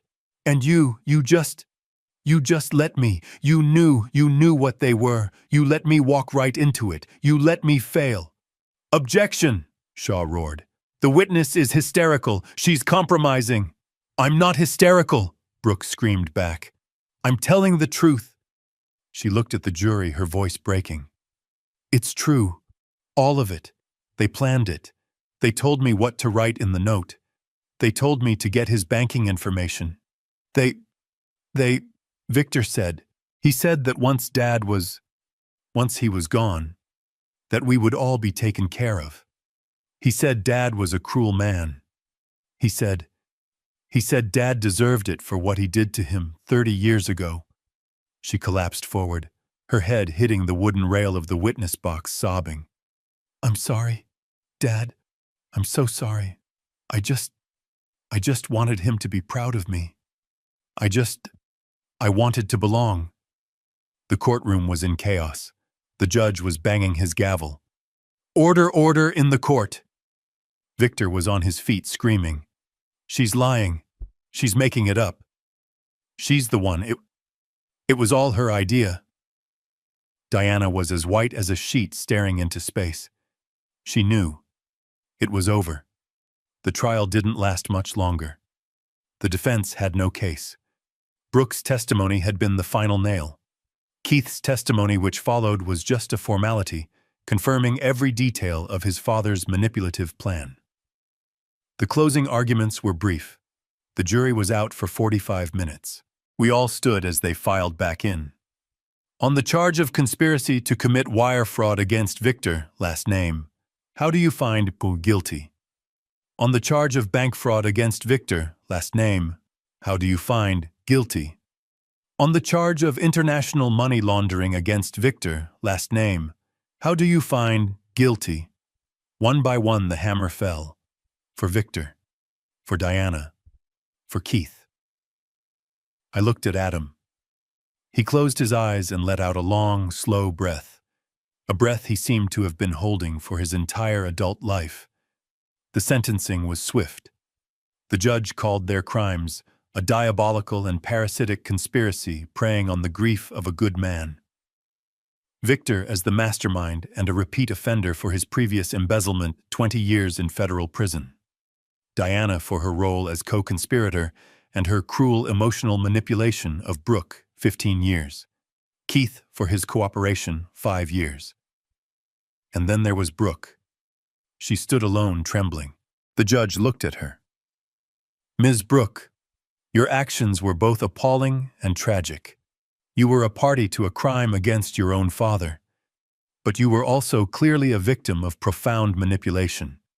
And in the end, you chose to tell the truth at great personal cost. I sentence you to 5 years probation, 1,000 hours of community service, and full court-ordered restitution of the $2 million. Suspended sentence. She was free, but she was broken. I stood up.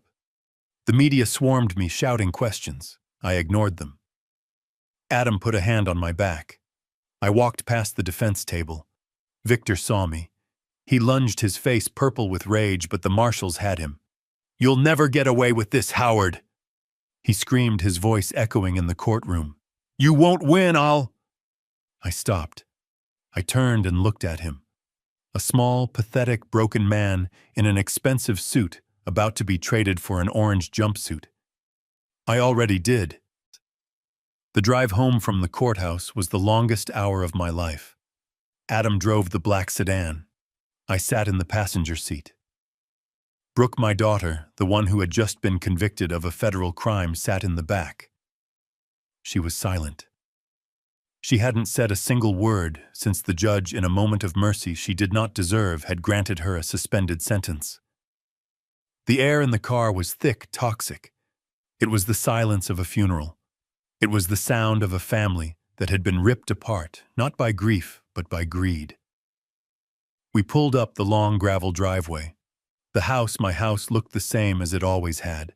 Solid, quiet, but we were not the same. Adam got out of the car, his movements stiff. He walked to the front door and went straight inside, letting the screen door slam shut with a loud crack. He didn't hold it for his sister. He didn't look back. Brooke just sat in the back seat, frozen, staring at the headrest. I turned in my seat to look at her. "Are you going to sit in the car forever?" I asked. My voice was flat. "This is the last ride I'm giving you." She flinched as if I had slapped her. Slowly, mechanically, she opened the door and got out. She looked at the house, my house, as if she was a stranger, as if she was seeing it for the first time. She followed me inside. Adam was already in the kitchen. He was leaning against the counter, his back to us. I could see the tension in his shoulders. He was gripping a ceramic coffee mug so tightly, I was afraid it would shatter in his hand. Brooke hovered by the doorway, a ghost in her own home. "What are you still doing here?" Adam's voice was dangerously quiet. He didn't turn around. Brooke winced. "Adam, I have nowhere." "I asked," Adam said, turning around slowly. He set the mug down on the counter with a heavy thud. His face was dark. "What are you still doing here? The trial is over. You lost. The game is done. Shouldn't you be running back to whatever penthouse your in-laws bought you?" "Oh, wait." He smiled a terrible, joyless smile. "They're in prison. My mistake." "Adam, stop," I said, my voice heavy. "No, Dad, you stop." He shot back, his anger finally breaking free. He turned his rage on me. You let her sit there, you let her lie about me, and then, after all that, you saved her. You gave her a deal. You let her walk free. He jabbed a finger not at me, but at Brooke. Do you have any idea what you did? He yelled at her. Do you? You didn't just lie to Dad. You tried to destroy me.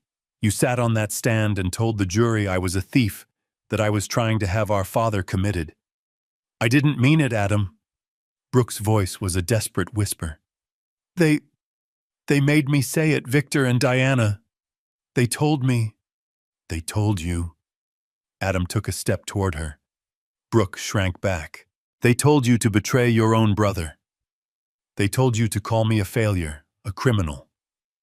I have spent my entire life, watching you get everything.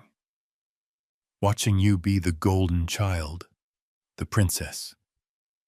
While I was just good old Adam, the carpenter, the failure. His voice was thick with 20 years of suppressed pain. I warned Dad about them. I warned him. I told him they were parasites. I told him they were poison. And you chose them, you believed them over me. I didn't know, she sobbed. You didn't want to know, he roared. You loved the money. You loved the trips. You loved feeling superior. And now you have the nerve to come back here to his house, to my house. You have no right to be here. Enough! My voice echoed in the kitchen. It was the first time I had raised it in years. Both of them froze. Adam's chest was heaving. Brooke was trembling, her face pale. Adam, I said, my voice low and hard. You are right. She betrayed you. She betrayed me. She betrayed her mother's memory. I turned my gaze to Brooke. She flinched, but I held her eyes. And you, I said to her, you are not a victim. You are a fool. You were so blinded by their cheap glitter, so desperate for their approval, that you couldn't see the truth. You thought Victor was a genius. You thought Diana was sophisticated. You thought I was a senile, grieving old man. Dad, do you know about that $2 million, Brooke? I interrupted. Do you know why it was in that account? She just shook her head, tears streaming down her face. It wasn't my idea, I said. It was your mother's. Adam looked at me stunned. What Mom knew. She knew. I said, my voice softening for a moment. She saw this coming, years ago. She saw what Victor and Diana were doing to Brooke. She saw how they were twisting her, how they made her ashamed of us, ashamed of her brother, ashamed of the simple, honest life we gave her. I walked to the fireplace in the living room. I touched the simple, elegant urn that held Alice's ashes. The last week, I said, my voice thick. When she was in the hospital, she was lucid. She made me promise. I turned back to them. She said, Howard, I'm scared. I'm scared for Brooke. Victor has his hooks in her. When I'm gone, they're going to come for you, and she's going to let them. I told her she was wrong. I told her Brooke loved us. I looked at Brooke, who was covering her mouth with her hand. And your mother? She just smiled. That sad, knowing smile. She said, then prove me wrong, Howard. Set a test. Leave the bait. Leave $2 million where she can find it. And if she takes it, promise me, you will not be the fool. Promise me you will stop protecting her. Promise me you will burn them to the ground. Brooke let out a small strangled sound. The test wasn't mine. It was her mother's, and she had failed it. I didn't want to believe her, I said. I hoped you would prove her wrong. I grieved for 6 weeks, praying you wouldn't take the bait. But you did. You didn't even wait for her body to be cold, Brooke. You proved her right. Adam ran his hand over his face, his anger gone, replaced by a deep, profound sadness. So what now, Dad? What do we do with her? Brooke looked at me, her face pale, terrified. This was it. The real sentencing, not by a judge, by her father. What? What happens now, Dad? She whispered. Am I supposed to leave? Am I disinherited? I have nowhere to go. Keith is in prison. My accounts are gone. I have nothing. You are not disinherited, I said. Adam looked at me, shocked. Dad, what? But you are not an heiress, I continued, looking only at Brooke. You are a debtor. You owe this family $2 million, and you are going to pay it back, with interest. Pay it back, she stammered. How? I have no money. I have no job. My reputation, it's ruined. No one will hire me. Oh, I've already found you a job, I said. You have, yes. Your new boss is standing right next to you. Brooke's eyes darted to Adam. Adam just stared at me, dumbfounded. Dad, you cannot be serious, Adam said. You want me to hire her at the shop after what she just tried to do to me? I don't want you to, Adam, I said. I am telling you to. She is your new apprentice. She will sweep the floors. She will organize the inventory. She will sand the wood. She will do whatever you tell her to do 10 hours a day, 6 days a week. And you will pay her $15 an hour, not a penny more. $15 an hour, Brooke whispered, horrified. That was less than she used to spend on a single lunch. That's right, I said. At that rate, if you don't spend a single dime, you'll have your debt paid off in, about 64 years, assuming no interest. 60. Dad, that's a life sentence. No, I said, my voice hardening. A life sentence is what Victor and Diana got. A life sentence is what your mother got. What you get is a chance. You get to learn what your brother has known his whole life. You get to learn what it feels like to be tired, to sweat, to build something with your own 2 hands instead of just taking what others have built. I turned to Adam. She starts Monday, 7 a.m. sharp. If she's late, you dock her pay. If she complains, you send her home. If she quits, she's disinherited. Understood? Adam looked at Brooke's horrified face. He looked at my steel expression. A slow smile spread across his face.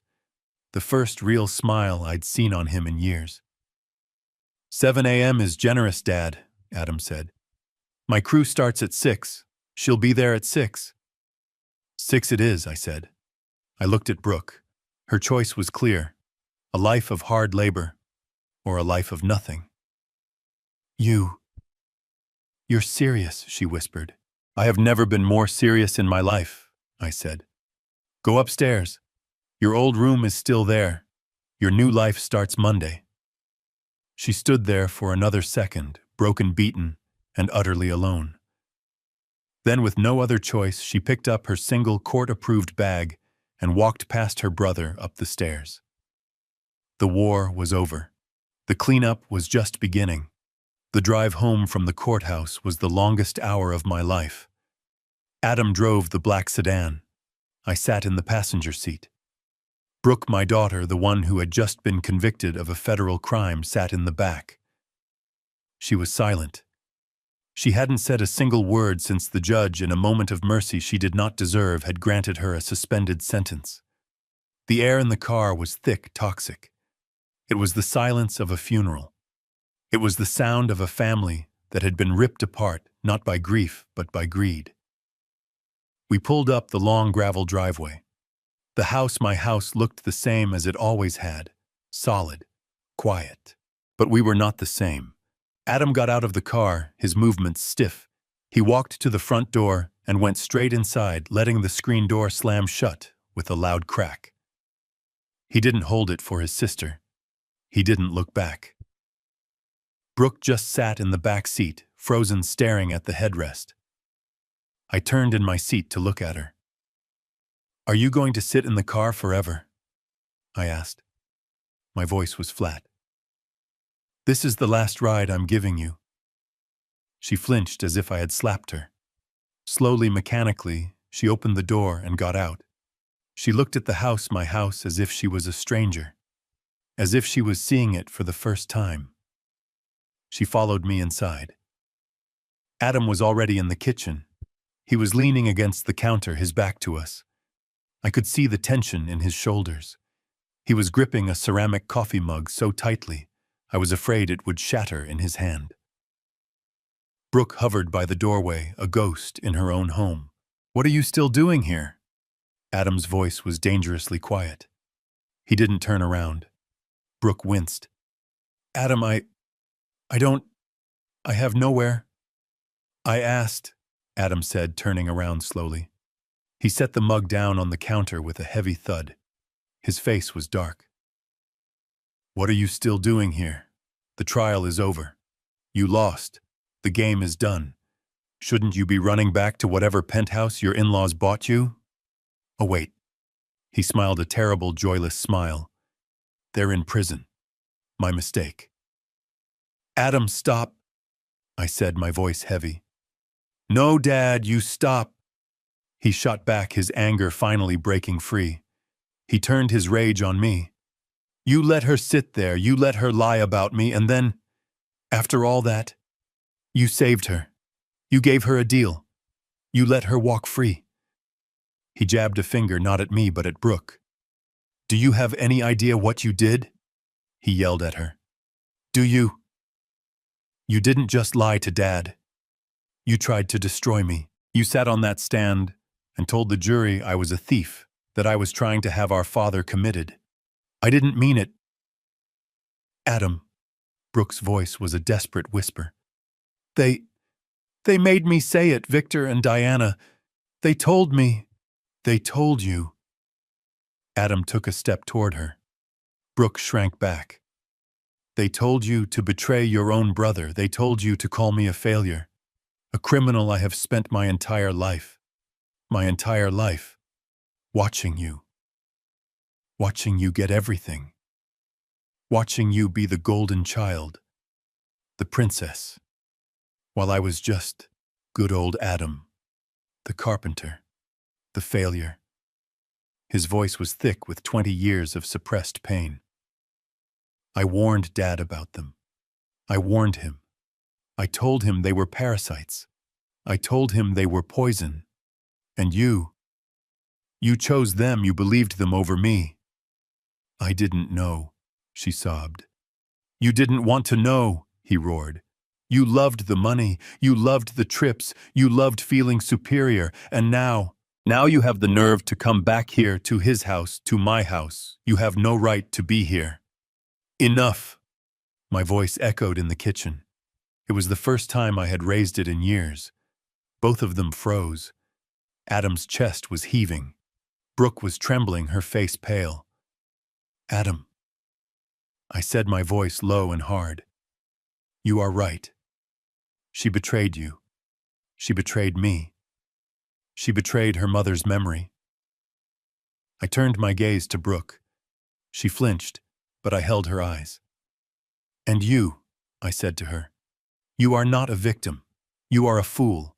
You were so blinded by their cheap glitter, so desperate for their approval, that you couldn't see the truth. You thought Victor was a genius. You thought Diana was sophisticated. You thought I was a senile, grieving old man." "Dad, do you know about that $2 million, Brooke?" I interrupted. "Do you know why it was in that account?" She just shook her head, tears streaming down her face. "It wasn't my idea," I said. "It was your mother's." Adam looked at me stunned. "What Mom knew? She knew," I said, my voice softening for a moment. "She saw this coming, years ago. She saw what Victor and Diana were doing to Brooke. She saw how they were twisting her, how they made her ashamed of us, ashamed of her brother, ashamed of the simple, honest life we gave her." I walked to the fireplace in the living room. I touched the simple, elegant urn that held Alice's ashes. "The last week," I said, my voice thick, "when she was in the hospital, she was lucid. She made me promise." I turned back to them. She said, "Howard, I'm scared. I'm scared for Brooke. Victor has his hooks in her. When I'm gone, they're going to come for you, and she's going to let them." I told her she was wrong. I told her Brooke loved us. I looked at Brooke, who was covering her mouth with her hand. "And your mother?" She just smiled. That sad, knowing smile. She said, "Then prove me wrong, Howard. Set a test. Leave the bait. Leave $2 million where she can find it. And if she takes it, promise me you will not be the fool. Promise me you will stop protecting her. Promise me you will burn them to the ground." Brooke let out a small, strangled sound. The test wasn't mine. It was her mother's, and she had failed it. "I didn't want to believe her," I said. "I hoped you would prove her wrong. I grieved for 6 weeks praying you wouldn't take the bait. But you did. You didn't even wait for her body to be cold, Brooke. You proved her right." Adam ran his hand over his face, his anger gone, replaced by a deep, profound sadness. "So what now, Dad? What do we do with her?" Brooke looked at me, her face pale, terrified. This was it. The real sentencing. Not by a judge, by her father. What happens now, Dad?" she whispered. Am I supposed to leave? Am I disinherited? I have nowhere to go. Keith is in prison. My accounts are gone. I have nothing." "You are not disinherited," I said. Adam looked at me, shocked. "Dad, what? But you are not an heiress." I continued, looking only at Brooke. "You are a debtor. You owe this family $2 million, and you are going to pay it back, with interest." "Pay it back," she stammered, "Dad. How? I have no money. I have no job. My reputation, it's ruined. No one will hire me." "Oh, I've already found you a job," I said. You have, yes. Your new boss is standing right next to you." Brooke's eyes darted to Adam. Adam just stared at me, dumbfounded. "Dad." "You cannot be serious," Adam said. "You want me to hire her at the shop after what she just tried to do to me?" "I don't want you to, Adam," I said. "I am telling you to. She is your new apprentice. She will sweep the floors. She will organize the inventory. She will sand the wood. She will do whatever you tell her to do 10 hours a day, 6 days a week. And you will pay her $15 an hour, not a penny more." $15 an hour? Brooke whispered, horrified. That was less than she used to spend on a single lunch. "That's right," I said. "At that rate, if you don't spend a single dime, you'll have your debt paid off in, about 64 years, assuming no interest." 60. Dad, that's a life sentence. "No," I said, my voice hardening. "A life sentence is what Victor and Diana got. A life sentence is what your mother got. What you get is a chance. You get to learn what your brother has known his whole life. You get to learn what it feels like to be tired, to sweat, to build something with your own 2 hands instead of just taking what others have built." I turned to Adam. "She starts Monday, 7 a.m. sharp. If she's late, you dock her pay. If she complains, you send her home. If she quits, she's disinherited. Understood?" Adam looked at Brooke's horrified face. He looked at my steel expression. A slow smile spread across his face.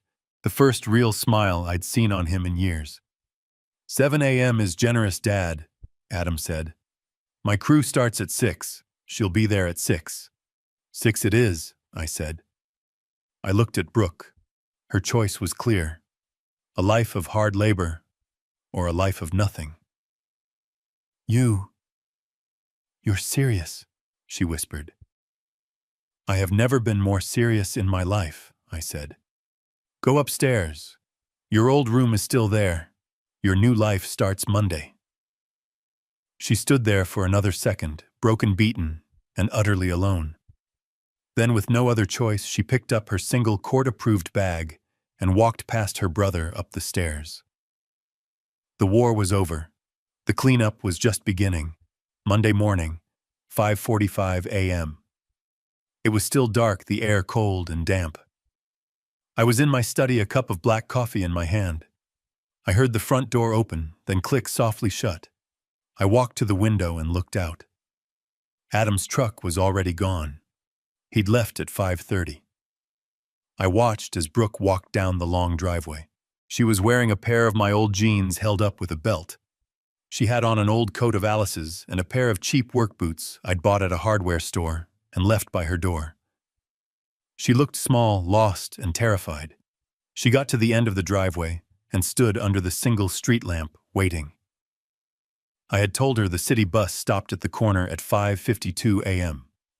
She'd have to transfer twice to get to Adam's workshop by 6. I almost grabbed my keys. I almost went after her. The father in me wanted to drive her to protect her from the cold, to make it easier. But the man Alice made me promise to be. He stayed at the window. He just watched as the bus headlights appeared, watched her get on, and watched her disappear into the pre-dawn darkness. I did not go to the workshop that day, or the next. I gave it a week. The following Monday, I drove the Buick. I didn't go at 6 a.m. I went at 5 p.m. Time to clock out. I parked across the street from the warehouse. It wasn't a hobby shed. It was a massive industrial space, loud, with the scream of planers and saws. The big bay door rolled up and Adam's crew, 4 big guys covered in sawdust, walked out laughing and climbing into their trucks. Then a few minutes later, Adam came out holding a time card. And then she came out. I barely recognized her. Her expensive blonde hair was tied back in a messy sweat-soaked bun, completely gray with sawdust. Her face was smudged with dirt. Her hands, even from across the street, I could see they were raw. She was walking with a limp. She took the time card from Adam. He said something. She just nodded her head down. She punched her card, turned, and started walking toward the bus stop. She didn't complain. She didn't cry. She just walked. I drove home. This went on for a month. Silence. She would leave before dawn. She would come home after dark, covered in grime. She would eat the dinner I left for her shower and collapse into bed. We never spoke. Adam and I spoke. He'd come over on Sundays. "She's awful at it," he said, drinking a beer on my porch. "She's clumsy. She broke a stack of premium maple. Cost me $300. "Did you dock her pay?" I asked. "Hell yes, I did," he said. "She almost cried, but she didn't." Is she working?" Adam sighed. He looked out at the garden. "She works. I'll give her that. She's weak, but she doesn't quit. My crew calls her Princess. They make fun of her. They accidentally drop things she has to clean up. They laugh when she can't lift a 2x4. And you let them. I let them," he said. "She needs to learn. She needs to feel it. The way I felt it every time she rolled her eyes at me at Thanksgiving dinner." He finished his beer. "But she cleaned the bathrooms without being asked yesterday. And she organized the entire screw and bolt inventory. Took her 6 hours. She's meticulous, annoyingly so." "Good," I said. "Keep pushing her." The confrontation happened 2 months in. I came home late from a meeting with Preston. It was almost 8 p.m. I walked into the house and the tension hit me like a physical wall. Adam was standing in the living room. Brooke was sitting on the stairs, her work clothes still on. She was crying. "What's this?" I asked. "Ask her," Adam said, his voice laced with fury. "Go on, Brooke, tell him what you did." Brooke wouldn't look at me. I made a mistake." "A mistake?" Adam yelled. "She almost killed my foreman dad. She tried to use the table saw after I told her never to touch the machines. She hadn't set the guard. The blade caught a knot in the wood. It kicked back. The whole piece of oak exploded. sent shrapnel everywhere, missed Miguel's head by an inch. I looked at Brooke. "Is this true? I was just trying to help," she sobbed. I saw how far behind we were on the cabinet order. I've been watching you all. I thought I could do it. I just wanted to show you, to show him, that I wasn't useless, that I could be like you, Adam." Adam stared at her, his rage suddenly gone, replaced by pure, baffled confusion. "Like me. You want to be like me. You're the golden child who went to Yale. I'm the dumb carpenter." "I'm not," she screamed, standing up. She was finally fighting back.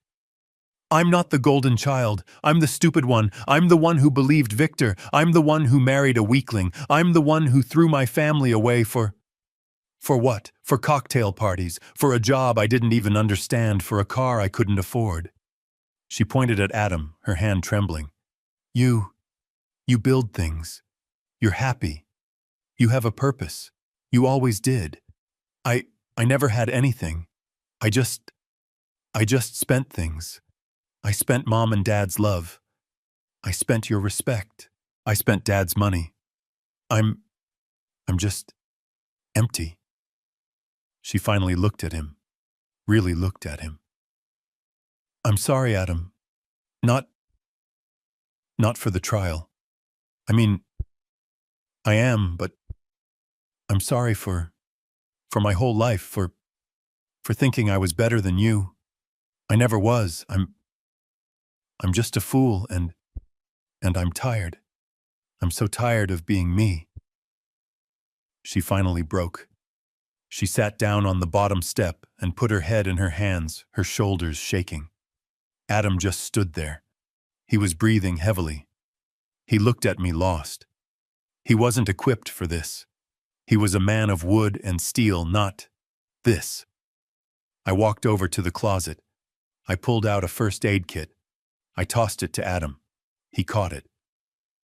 "She has a cut on her cheek," I said. "Clean it, then show her how to use the orbital sander.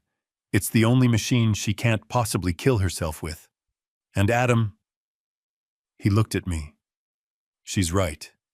You are better than her. Prove it." Adam looked at the kit. He looked at his sister weeping on the stairs.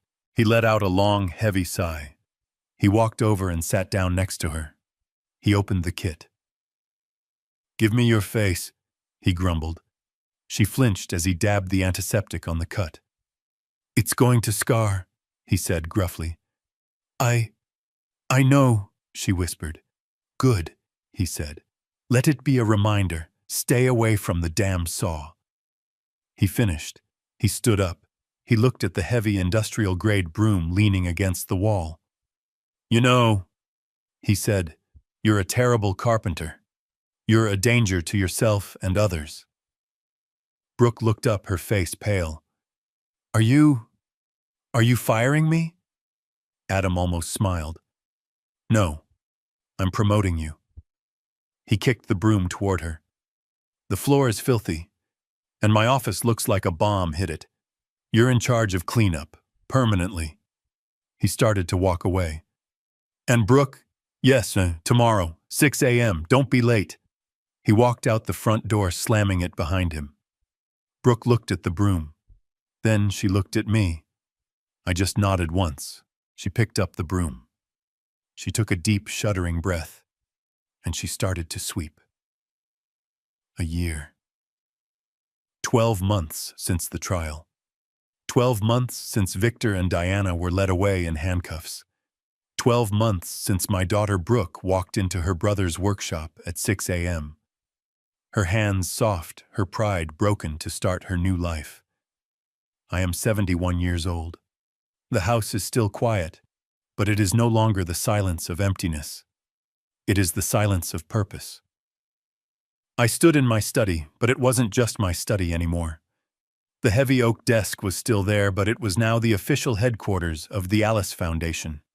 I had liquidated every asset tied to Victor Industries.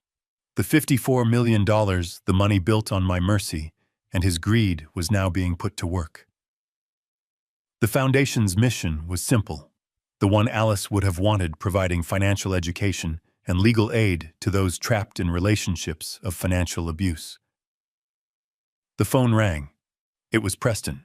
"Howard," he said, "the first round of grants is approved.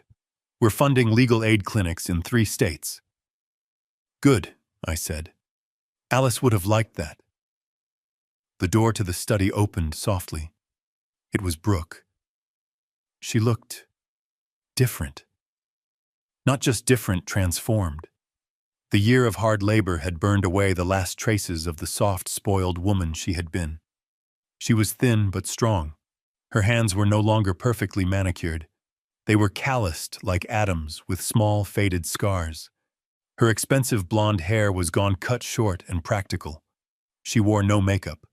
She was wearing simple jeans and a plain flannel shirt. She was no longer a princess. She was finally my daughter. She was holding a small, dark wooden box.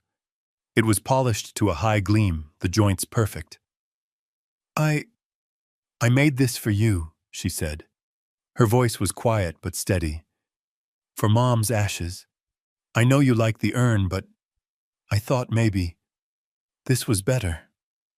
I took it from her. The wood was warm. It was walnut, Alice's favorite. "It's beautiful, Brooke. The dovetails are perfect. Adam taught me," she said, a small, proud smile touching her lips. I'm not terrible at it anymore." "No," I said, running my thumb over the smooth wood. "You're not." We stood in a comfortable silence for a moment, a silence we hadn't had since she was a little girl. I have to tell you something, Dad," she said, not meeting my eye. I braced myself. "What is it?" "I got a letter from Keith." My blood ran cold. Keith, her weak, spineless ex-husband. He had been paroled after serving 18 months of his 5-year sentence thanks to his testimony. "He's out," she said. "He's living in a halfway house. He wants to talk. He wants to see me." I felt the old anger rise, the old protective instinct. "You're not going." "I have to," she said, finally looking up at me. Her eyes were clear, not defiant, just certain. "Dad, he wasn't Victor. He was weak. He was a coward. He let his parents poison him just like he let them poison me. I need to tell him that it's over, that I'm not that person anymore, and that he needs to stop being that person too." She took a deep breath. I need to face him, alone. I owe him that. I owe him a final goodbye so I can close that door. Forever. I looked at her. The terrified woman-child who had sobbed in the Paris hotel, the broken girl in the prison visiting room. She was gone. This was a woman. She was making her own decisions. Not the ones Victor told her to make. Not the ones I told her to make. Hers. I simply nodded. "All right, you'll handle it." "I will," she said. I won't ask for anything. I just wanted you to know." "I appreciate that." She turned to leave. "Brooke," I called out. She stopped at the door. "That debt," I said. "The $2 million. She winced, her shoulders tensing. "I know. $15 an hour. 64 years. I'm still working on it." "No," I said. "You're not. You're fired." Her head snapped around. "What fired? But Adam said I was getting better. Adam can't afford you anymore," I said. I walked over to the desk and picked up a portfolio. It was thinner than the one I had given Adam. "I'm giving you a new job. A promotion." I handed it to her. She looked at it confused. "The Alice Foundation. You're the new director," I said. "You'll manage the grants. You'll oversee the education programs. You'll travel the country and you'll tell your story. You'll teach other young women how not to become you. She stared at the folder, speechless. I can't. Dad, I don't know how. You'll learn, I said. Just like you learned how to use a sander. Just like you learned how to be humble. This time you'll be learning how to be powerful.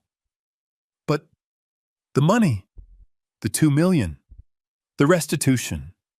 That's the best part, I said, allowing myself a small smile. I've decided to restructure your debt. I pointed to the portfolio.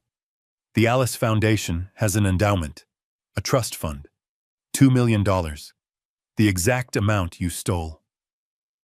I let that sink in. You can never touch the principal. It's not your money, it's her money. But the interest, the dividends, that will be your salary. You'll be paid by the very money you tried to take. You didn't just pay it back, Brooke. You earned it. You're no longer a debtor. You're a steward. She looked at the box she had made. She looked at the portfolio. And for the first time, she looked at me as an equal. When do I start? She asked. Monday, I said. 6 a.m. You have a lot of work to do. My wife Alice always said that money can't buy happiness. And she was right. But I learned something else. Money is a tool. It can be a weapon used to wound. Or it can be a shield used to protect. Or in the rarest of cases, it can be a seed. My daughter stole $2 million from me. In doing so, she destroyed our family. But she also gave me something I couldn't buy. She gave me the truth. And she gave herself a second chance, and that is a legacy Alice would have been proud of. This story teaches us a powerful lesson. True character isn't revealed by the wealth someone displays, but by how they treat those they believe have nothing. Greed may seek shortcuts, but it will always be outsmarted by wisdom.